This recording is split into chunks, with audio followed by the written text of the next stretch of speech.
Shalom and welcome to the Middle East Report. In this program today we'll be giving you an update on Israel, the Middle East and Iran.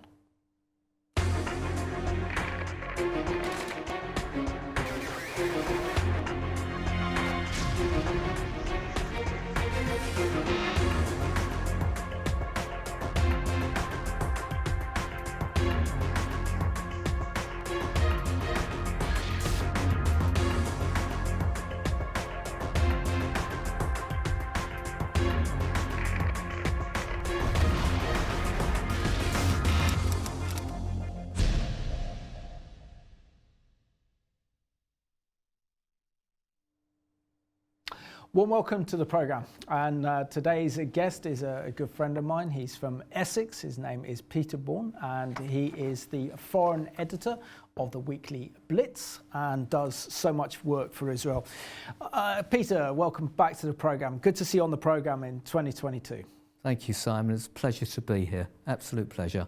And Peter, can you just maybe give our viewers an update on some of the activities that you've been involved in, the articles that you've written, and also the work that you do with South End Friends of Israel, which is really important, and together with your work with the border deputies? Absolutely, Simon. Well, as you know, I'm a proactive political researcher and activist on behalf of the Jewish state of Israel, the Jewish people, and Zionism. And in the last couple of years, I've had the honour and the pleasure to have been made foreign editor of an online Islamic publication called Weekly Blitz. Amazingly, it is the most circulated English-speaking Islamic journal in South Asia, published out of Bangladesh, and the audience and the target audience obviously are English-speaking Muslims. The circulation is up to 2 million, and I'm told that one of my most avid followers is the Prime Minister of Bangladesh. So I'm getting a pro-Israel commentary through this publication. The owners and the editors, apart from myself, are all Muslim, and they're very brave to put their head above the parapets to allow me to give the Israel view, if you like, to that kind of audience. In terms of work being done domestically, unfortunately, because of the result of the awful COVID that has impacted on us both, on us all in this country, the work that and events that we had planned for last year and again this year have actually been put on hold, and we're not as active as we've liked to have been, although we do hold Zoom meetings to keep each other informed of what's going on. Which is very, very important. Peter, when it comes to Israel, can you share with us what you think are some of the big top stories that are shaping Israel's policy-making decisions at the heart of this new coalition government that has kind of survived against all odds? Yes, it has indeed. The major issue that people like myself have been focusing on have been the dramatic success of ex-President Trump's Abraham Accords. Now, in the last 3 years, a quarter of the nations that are Islamic nations have developed direct ties with the Jewish state of Israel. That's unheard of since Israel's formation in 1948.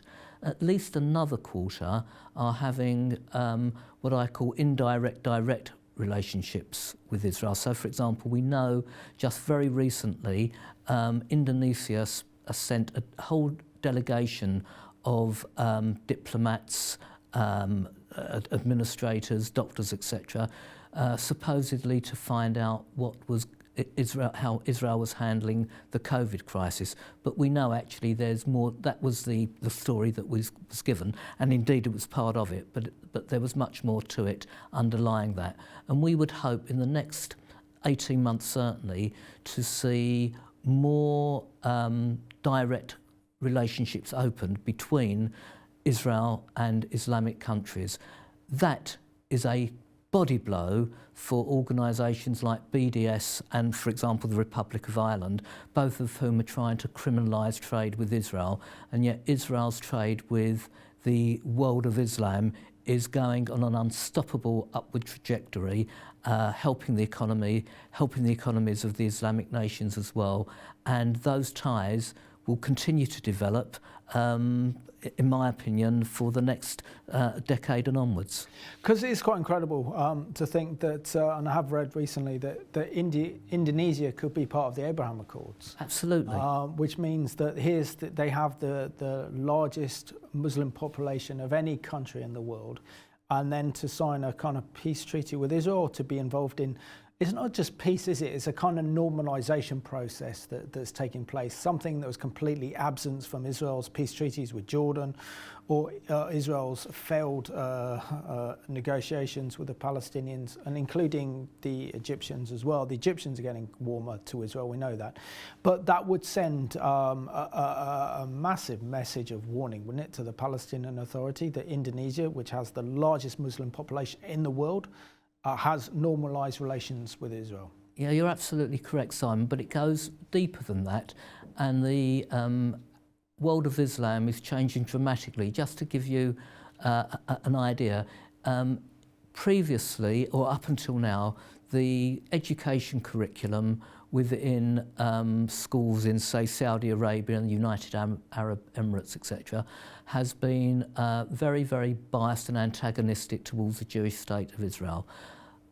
In a year, that situation has changed. The textbooks are lowering their hatred towards Israel, in fact, are almost normalising warmer relations with Jewish people. We've seen this in the UAE, we've seen this in Saudi, we're seeing it in countries like Morocco, for example. And if Indonesia were to get on board, which I'm sure she shall, and indeed even Sudan, who would have got on board much earlier had it not been for the domestic political turmoil that's going on in Sudan at the moment, I'm sure that their relationships with Israel would have been cemented already. So this is on an upward trajectory.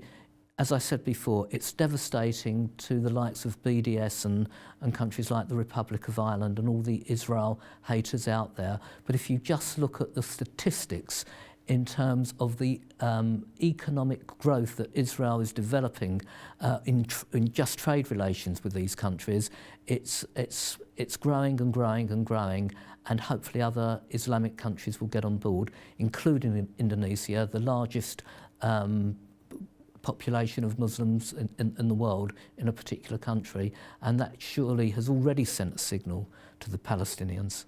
Absolutely.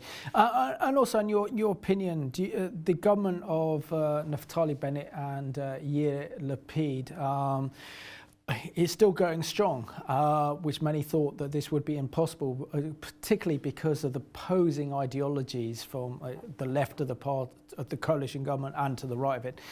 Do you think it can hold? I think many external observers have been amazed, and that's an understatement really, that this coalition of diametrically opposed political parties has held together. It's quite staggering really. It looks like the status quo will be maintained at least for another year or so. External forces are trying to make waves to ensure that this government doesn't hold, but clearly, internally, within Israel, it seems to be working, which, frankly, given what I just said about the diametrically opposed political forces within that government, has amazed not only people externally but internally as well, myself included. I would not have given this government a chance of 6 months, but it's quite staggering. So clearly there are forces going on outside of domestic politics that are keeping this coalition together, and it seems to be working.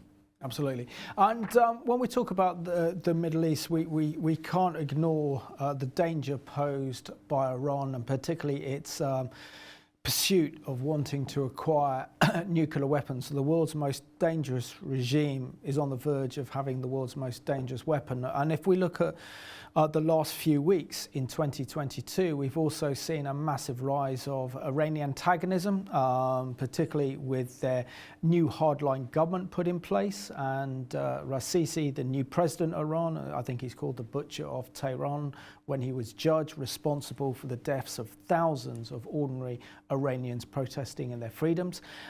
We've seen that he is firing rockets and missiles onto US troops still stationed in Iraq. We've seen them come out and say that they publicly want to assassinate the former US President, President Trump, and many of his administration. We see that there have been 8 rounds of talks in Vienna on Iran's nuclear ambitions program. What do you think about what Iran is up to in 2022? Because it clearly looks like they're increasing their antagonism towards Israel and the West. Okay, well, that's a lot to take in, Simon. Absolutely. Brief summary.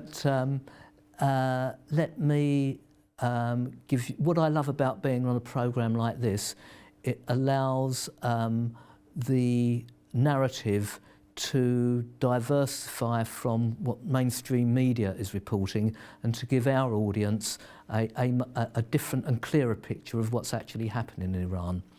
You mentioned on several occasions about the way that the Iranians are upgrading their rhetoric, talking about nuclear weapons, talking about attacks on Israel, etc., etc., etc. Rather than being a sign of strength to a political researcher such as myself and others, we actually see this as a sign of weakness. We see Iran getting into a tripart agreement with both Russia and China.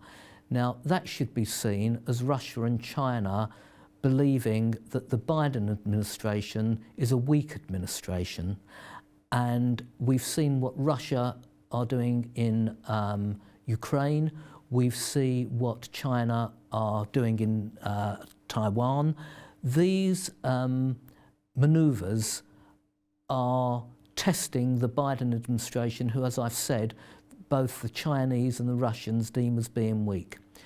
Iran is just another tactic for both China and Russia to test the Biden administration and how far the Biden administration will go in challenging the Iranians. The rhetoric being ramped up by the Iranians is because they're leveraging on the friendship that they are instigating with both Russia and China. They feel in a safe place to continue on that upward trajectory of a hardline rhetoric. But let's be clear about one thing, Simon. Neither China nor Russia, let alone the USA, want the Iranians to acquire a nuclear weapon. The last thing the Chinese and the Russians want was to have a dysfunctioning state such as Iran could very well be, and for reasons we'll come on to later on in the programme, I'm sure, having the ability to have a nuclear weapon. So I see this rhetoric being ramped up, if you like, as being a sign or a test, rather, of the Russians and Chinese testing the Biden administration and using the Iranians as a proxy to do that. No, I like theory. Let's have a look now at this excellent video produced by the Israeli Foreign Ministry that looks into the Iranian nuclear threat, not on Israel, but also the Middle East and the Western world.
And that was courtesy of the Israeli Foreign Ministry, so thank you very much for that, and also a warning to us all and the world to wake up to the threat posed by a nuclear Iran. On the issue of Iran's pursuit of nuclear weapons, I mean, it's hardly surprising, is it, that the Iranians are carrying out the same tactics as they did before. Let's try and enter into negotiations with the Americans and with the West over our nuclear weapons program. Let's delay this as much as possible. Let's have as many rounds as talk. I think they're currently on their 8th round of talks in Vienna over Iran's nuclear weapons program.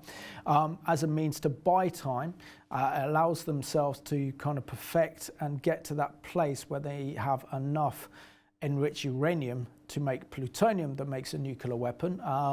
But of course, the big question is, once Iran goes nuclear by testing it, there's no way back, is there? There's no way back for the Middle East. There's no way back for the West.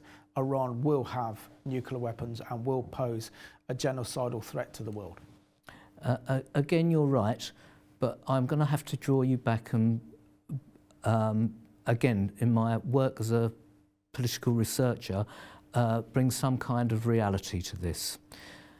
The current narrative that is being portrayed along all mainstream media regarding Iran's ability to produce a nuclear weapon, and indeed Israel's concern about Iran's ability to produce a nuclear weapon, is actually suits both anti-Iranian elements, such as Israel, and Iranian elements.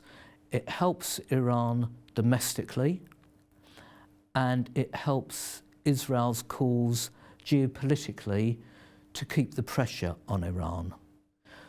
The reality is, for a number of reasons, one, the successful attempts at slowing down Iran's ability to produce a nuclear weapon, the various attacks carried out by who knows who, but we know they're carried out domestically. Who's funding them and who isn't funding them will put to one side. We can make our own minds up about that. And the inability of Iran domestically, because of what's happened to some of their nuclear scientists, their lack of money, for example, and what's happened in Iranian infrastructure, has undoubtedly slowed down their ability to produce a nuclear weapon. They are still years away from getting to the point where they can be an obvious threat to anyone. In addition, I revert back to what I said earlier on in this interview, that neither the Chinese nor the Russians, despite their support for Iran, which is really to test the Biden administration, have zero interest in allowing a dysfunctional theocracy, totalitarian theocracy like Iran, to acquire a nuclear weapon. So for a number of reasons, although it suits the external parties and Iran to talk up the threat of a nuclear weapon, in my opinion, and indeed in the opinion of many other political researchers who follow Iran closely, they are still a long way away from having the ability to be anywhere near to produce such a weapon that would be a threat to the Jewish national state. Oh, right on that one. But also when it comes to this issue, we see that President Trump dealt with Iran, very toughly. It was 2 years ago that they carried out the assassination on the Iranian general Soleimani, who was responsible for Iranian terror activities. He was responsible for organising all the Iranian armies and militias and terrorist organisations in the Middle East, including in Syria. And so therefore the regime is calling for the assassination of former President Trump and many of his associates in office. Do you think that Iran can carry out these threats? I guess it can, because we've seen what Iran has done externally. For example, the bombing of the Jewish centre in Argentina some years ago, and other threats and other activities that Iran has done. So one would never put that past them. But again, I think this is a question of really testing the Biden administration and what Iran, Russia and China perceive as weakness. Now, we've seen that the Biden administration are in negotiations in Vienna with Iran. But interestingly enough, in the last couple of weeks, I think 3 of Biden's negotiators at those talks have actually walked away. Unfortunately, leaving the Biden administration in a weak position, but they've walked away from the talks. I don't think Blinken is as liberal on Iran as mainstream media make him out to be. I think he's going to be quite. I think he's actually quite tough, going to be quite tough on Iran. But nevertheless, we have seen some disappointing activity from the Biden administration. So, for example, they allowed South Korea to fund Iran, who had run out of money, to actually pay funds into Iran so that they could pay their dues to the United Nations for them to have a vote. This happened just 48 hours ago. We've seen the Biden administration take the terrorist tag off the Houthis in Yemen, which I think was an absurd thing to do, and there's a lot of pressure on the Biden administration to reverse that decision. So as far as Iran's concerned, again, I think this is seeing how far they can go to test who they perceive to be one of the weakest presidents that the United States has had in the last 100 years. Absolutely. So let's have a look at this excellent CBN report. It's entitled Assassination, Retaliation. Iran threatens violence against Trump's officials. Over the weekend, the commander of Iran's Revolutionary Guard Quds Force called for people to take action within the United States. He said, wherever it is needed, we will provide for the basis of revenge against the Americans from within their houses and by people by their side without us being present. In reply, White House National Security Advisor Jake Sullivan declared, "Make no mistake, the United States of America will protect and defend its citizens. This includes those serving the United States now and those who formerly served." Victoria Coates is one of the 51 on the sanctions list who served as Deputy National Security Advisor in the Trump administration. She warns Iran has attempted attacks on U.S. soil before. They have expressed the intent to do violence against people in the United States. You go back to the 2011 plot against the then Saudi ambassador to the United States. Obviously, they are willing to do that. So far, Iran has not been successful on U.S. soil, but Coates says they only have to be successful once. She says it serves as a wake-up call to the Biden administration. I would like them to see the Iranian regime for what it is. This is what they do. And so when you are attempting to negotiate with them, bear this in mind. The smiling face you see across the table from you is maybe not the real face of this regime. And look at their actions, not at their words or what they might be willing to say in Vienna. Coates warns about being too eager to enter into a nuclear agreement. In the meantime, talks resumed in Vienna to restart the Iranian nuclear negotiations. Israeli Prime Minister Naftali Bennett said Israel was not bound by the outcome of the talks.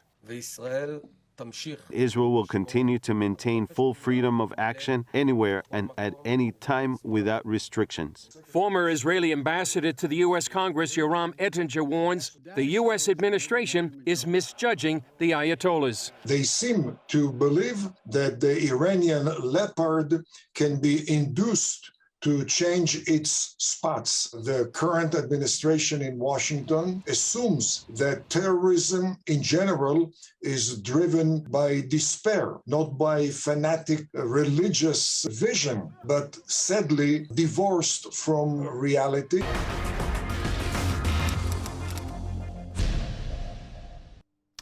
And there's no doubt that Iran will dominate our news headlines in 2022. The one thing I think is important to discuss as well is that clearly you've outlined the true nature of realpolitik in the Middle East.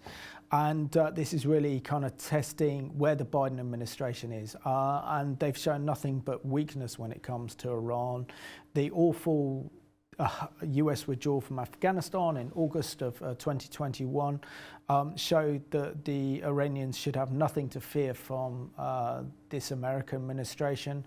We're seeing already how they've empowered the kind of Palestinian Authority, reopened their embassy in Washington, D.C., restored all the funds without any conditions, basically adopting a policy of isolationism. So is it any wonder that the Iranians are wanting to exploit this? I mean, we did programs last year and did a program thinking, is the Iranian regime on the verge of collapse because of its dire economic circumstances that it finds itself in? That is probably still the case, isn't it? So are we seeing really that the Iranian regime is overreaching in terms of what it's capable of doing and delivering because it's running out of money? Yeah, this is really the crux of the matter. And to our audience, I must get this across to them of what's really happening domestically in Iran. The official exchange rate of the Iranian rial to the dollar is 42,000 rials to the dollar. When I was last on this programme about 4 or 5 months ago, it was 30,000. That's the official rate. Now, at that rate, it makes the Iranian rial the second weakest currency in the world, just behind the Venezuelan bolivar. Wow. Okay?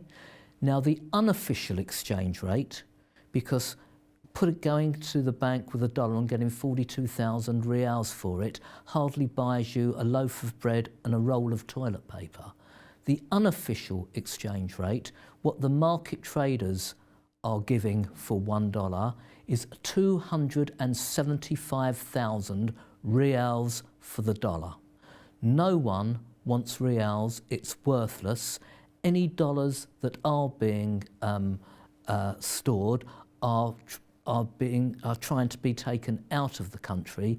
The rial is worthless. The Iranian economy is on its knees. Now, this impacts on things like aircraft and aircraft parts. Domestically, the Iranian aircraft industry is not functioning.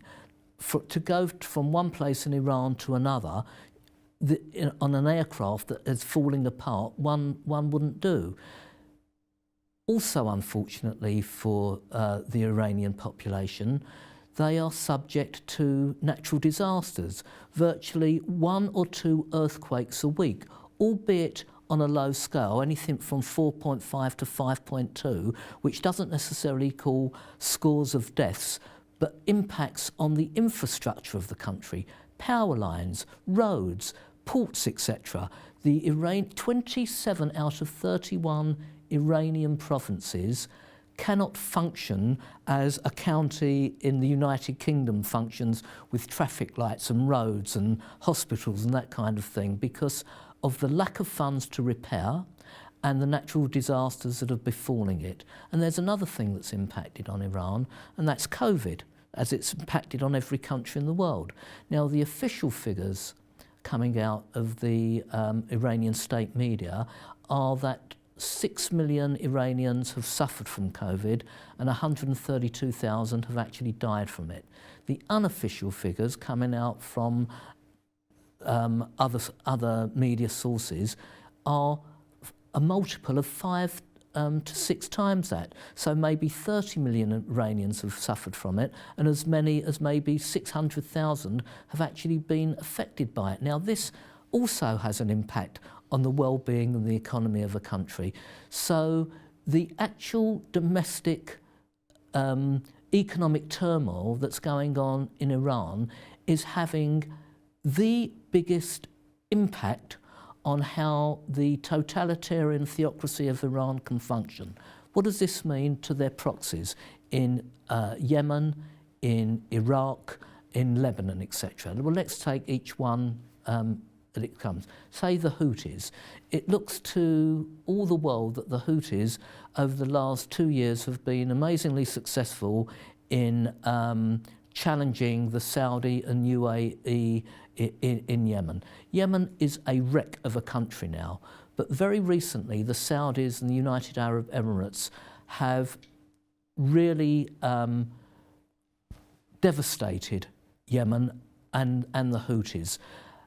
And I would suggest to our audience that the Houthis are no more than 12 months away from being defeated entirely.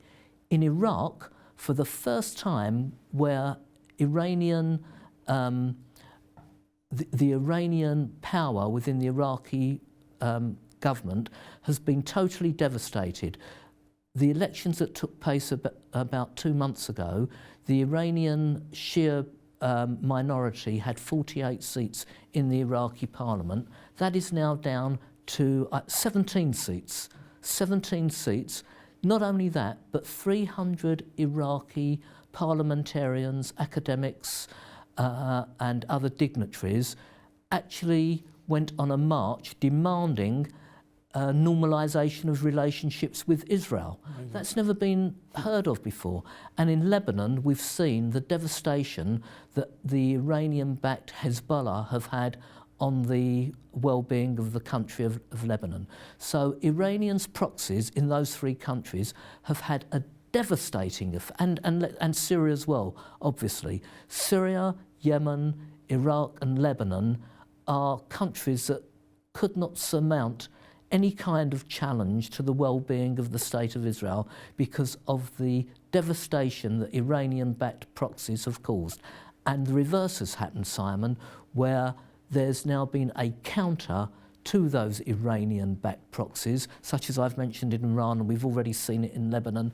We've seen the Saudi and UAE fighting against the Iranian-backed proxies in Yemen too. And Syria is now, as a country, is nothing but devastation.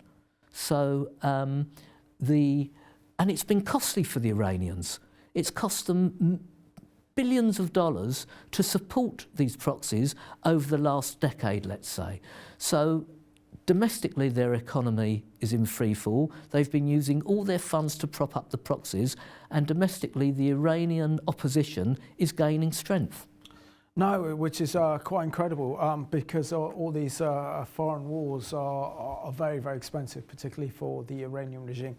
I suppose the big question as well, because we've done a series of programs on the Middle East Report looking at these biblical plagues, and I think that's the best way to describe what Iran is going through.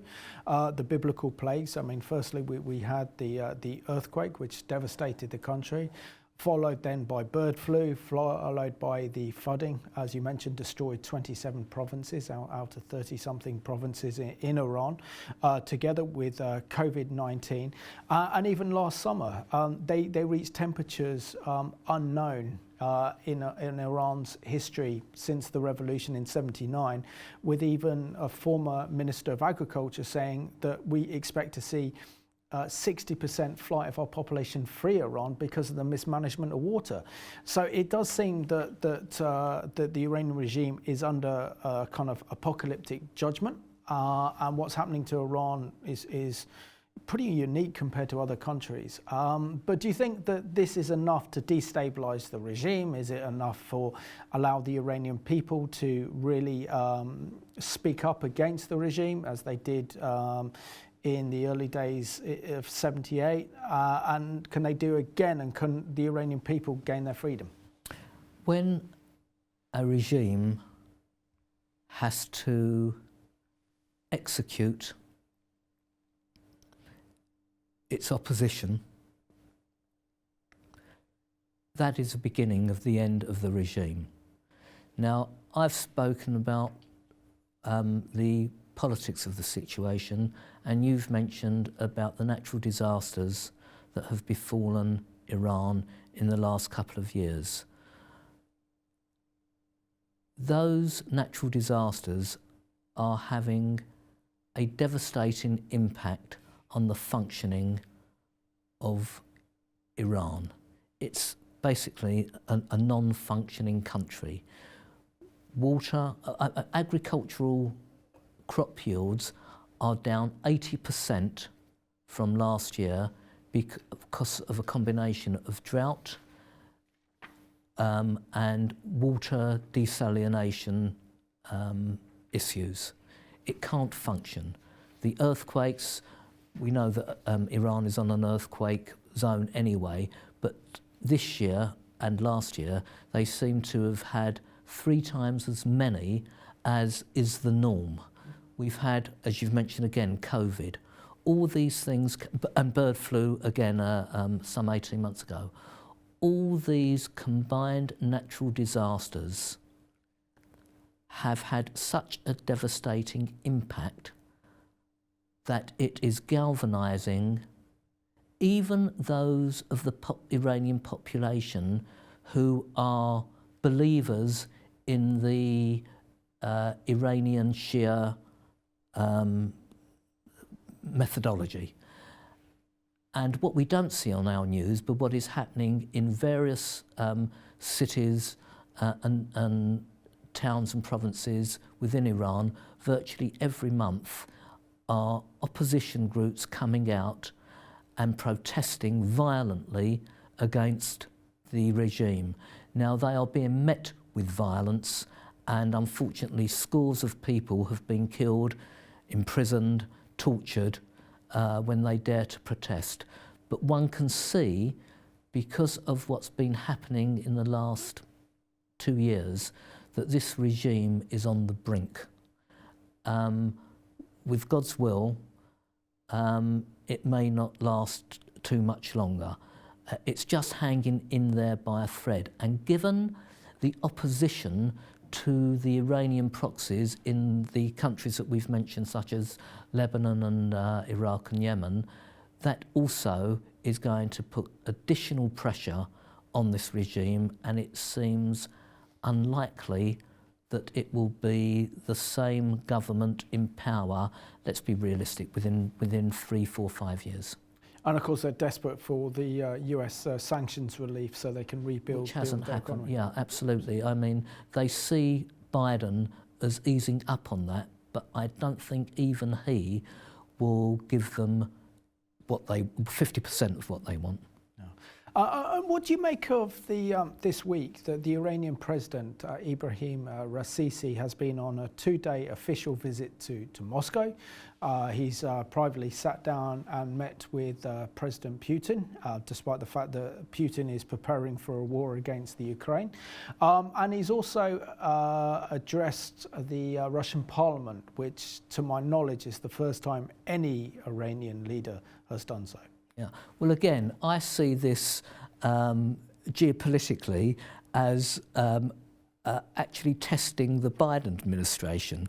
The idea that Russia and Iran are going to be so embedded with each other economically makes no sense at all. Iran cannot afford to buy goods from Russia. I mean, it would have to be done on a barter basis anyway.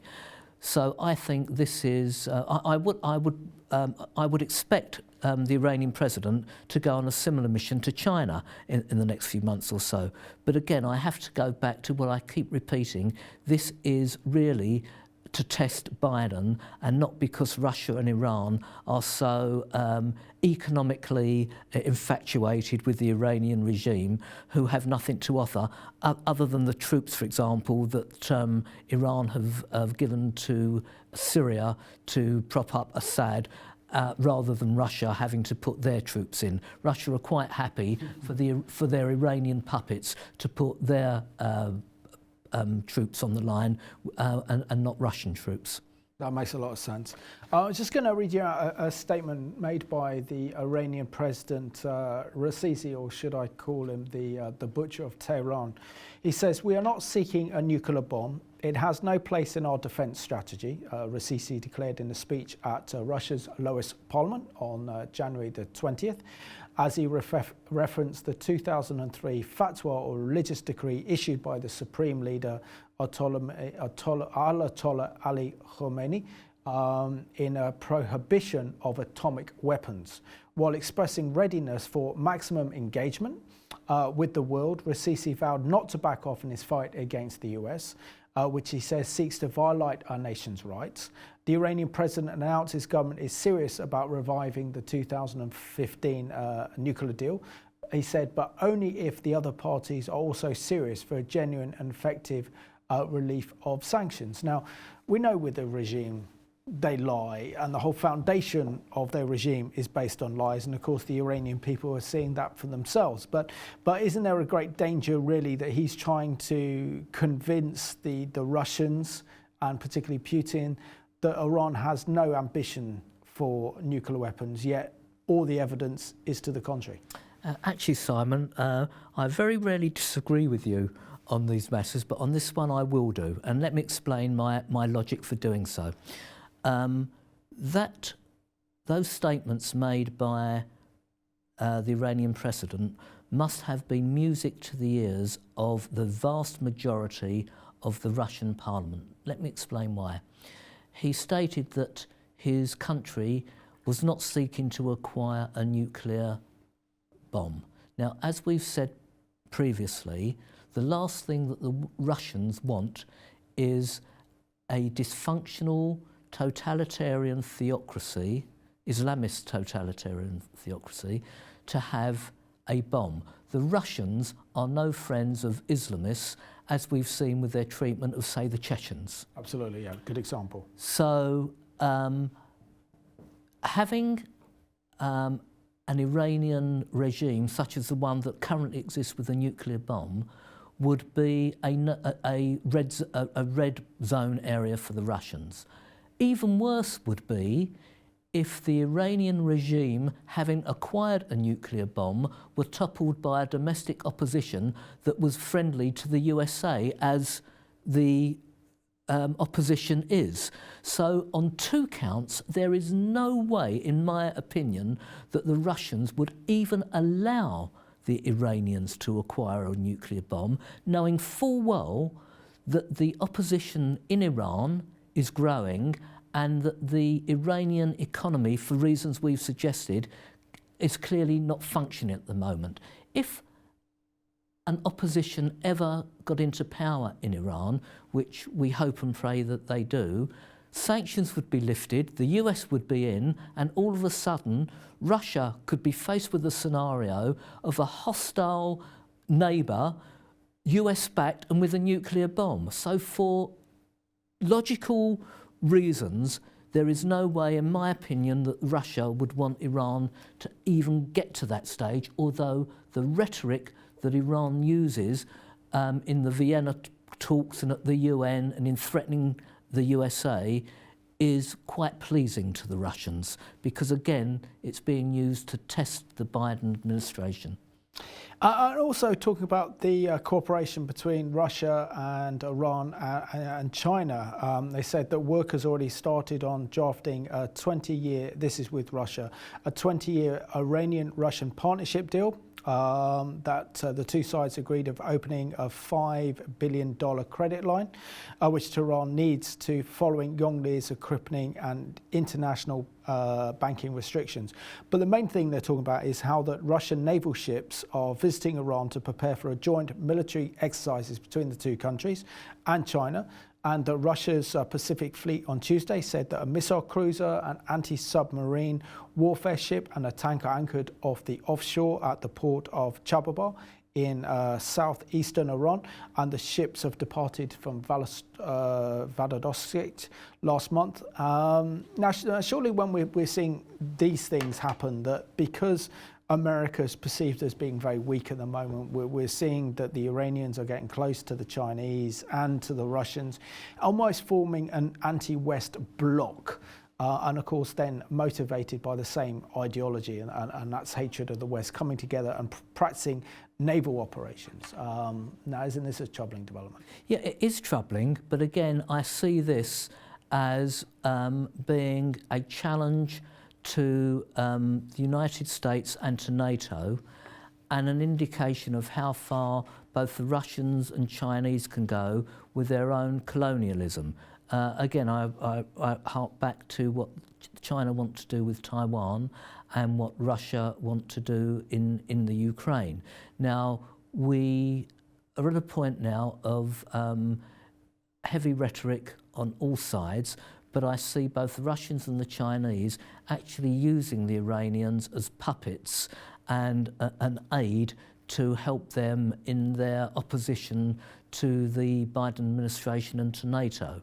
So the thing that will change all this will be if domestically the Iranian opposition can get to a point where they're as strong as they have been for the last, I would say, 15 years. They're gaining in strength, and that strength has been gained because of the natural disasters and the domestic issues that are facing Iran. So it is it is a threat, and to NATO and to the USA, but I don't think it's. I think it's only a temporary threat.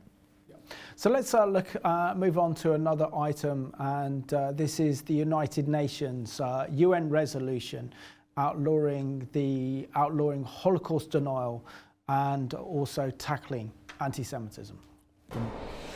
The timely action becomes the first Israeli-sponsored resolution passed by the UN General Assembly in 17 years, and only the second in Israel's history. The resolution, backed by dozens of countries, calls for action to combat Holocaust denial and distortion as anti-Semitism continues to surge globally. A key element calls on social media giants such as Facebook, Instagram, TikTok, and Twitter to remove any offensive content of this nature from their platforms. Israel's UN ambassador cited a report showing the failure of social media companies in dealing with complaints over anti-Semitic content, including Facebook, which dealt with only 11% of the posts.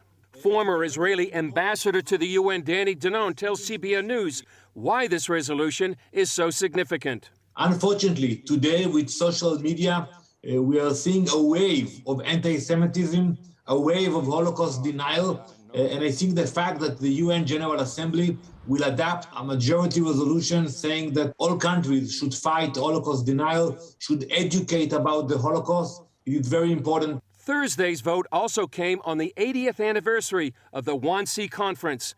That's when the leadership of Nazi Germany decided to implement the final solution, the systematic murder of 6 million Jews. It's very important, very symbolic that we're passing the resolution actually today, but we have to learn the lesson about the future. When you have radical leaders actually speaking about how they can terminate the Jewish people, we have to take it seriously. So back then it was Nazi Germany, today the Iranian regime. When you hear the rhetoric, to the threats coming from Tehran, we should not ignore them. We should face them. We should take all the necessary measures to protect ourselves. The first Israeli resolution supported by UN members came in 2005, designated January 27th as Holocaust Remembrance Day. Danon emphasized today's generation needs to learn about the Holocaust, especially from those who endured it. This week, CBN News sat down with 98-year-old Holocaust survivor Walter Bingham. Later this month is going to be International Holocaust Remembrance Day. What's the lesson that people need to take away? Never again. Just 2 words, never again. The lesson is never again. Unfortunately, people don't learn. Chris Mitchell, CBN News, Jerusalem.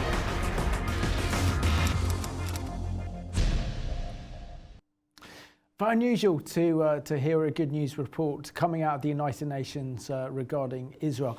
Now, I'm very pleased that the United Nations has agreed a UN security resolution outlawing Holocaust denial. I think that's a good thing. Well, it's a very good thing, actually. And also to call up the social media giants for their failure to tackle Jew hatred on their social media platforms. But isn't this, on the one hand, the United Nations saying we're going to do this and speak up against Holocaust denial, and then the other they're taken away because it was only a couple of weeks ago that the United Nations announced they're going to set up a permanent mission of inquiry to investigate Israel for alleged war crimes and crimes against humanity. At the same time, then talking about dealing with Holocaust denial. Isn't the UN sending very mixed messages here? Yeah, it's indeed, Simon. And on the one hand, as you say, a good news story about the resolution regarding the Holocaust denial, and on the other hand, this continuous rabid obsession that the UN have with identifying Israel as being the devil amongst all nations and continuously passing resolutions against them. I have no idea when this demonisation of the Jewish state of Israel is going to end or even tone down. I'd like to think it would be as a direct result of the Abraham Accords implemented by President Trump and the realisation that Arab countries are better off from every point of view having Israel as a partner and a friend rather than an enemy. And something happened this week that I think might even tip the balance towards what both you and I and all other pro-Zionists are hoping. And that's this. There was a demonstration in Gaza just a couple of days ago whereby the Palestinians went in an organised protest, rather like the pigs in Orwell's Animal Farm, in support of the Houthis in Yemen. Now, given that the Saudis and the United Arab Emirates for decades have supported the Palestinian cause and poured billions of dollars into them, both countries, to say they were offended would be an understatement. Well, I can imagine, yes. So I would like to think that the realities of the situation are now hitting home to countries like Saudi and the UAE, and if, as we both hope for, that relationships with Israel commercially, economically, militarily grow and develop, as I think they will, then I think we'll see the first signs of UN toning down the anti-Israel rhetoric. But I think we're still some years away from that. The Holocaust resolution, the first one that Israel put forward and was passed, is a positive step, but we need a few more positives in order to rectify the balance. Absolutely, and if the Abraham Accords do develop, then we see that the Palestinian Authority are going to be completely out of touch with the rest of the Arab world. We're going to have to rely on the most extreme elements of the Middle East to get their support and their legitimacy, i.e. the Iranian regime and the Qataris, which means that they will then be isolated from the rest of the Arab world. And politically, that doesn't look good for them at all. So it also means that the EU have to wake up to the new realities of what's taking place in the Middle East, that Israel's going through a process of normalization, and therefore we can start to see the change. But obviously the key element to that is that the Iranian regime collapses and has a democratic government. Peter, we come to the end of the programme. Really appreciate your knowledge, your opinions and your expertise, particularly as we've unpacked what's been happening in the Middle East over the last few weeks. So thank you so much for being my guest. My pleasure. Thank you, Simon, for having me. Pleasure. And I want to thank you for watching this programme. I think all of us need to be a watchman and watchwomen on the walls of Jerusalem, as the Bible commands us. And we need to pray for the peace of Jerusalem, that God's presence would be in Jerusalem to counter all the threats, whether it's from the Palestinian Authority, whether it's from Hamas, or Hezbollah in the north in Lebanon, or the Iranian nuclear threat. The one thing we can be reassured of is that God is sovereign, and the Jewish state of Israel is going absolutely nowhere. So thank you for watching this edition of the Middle East Report.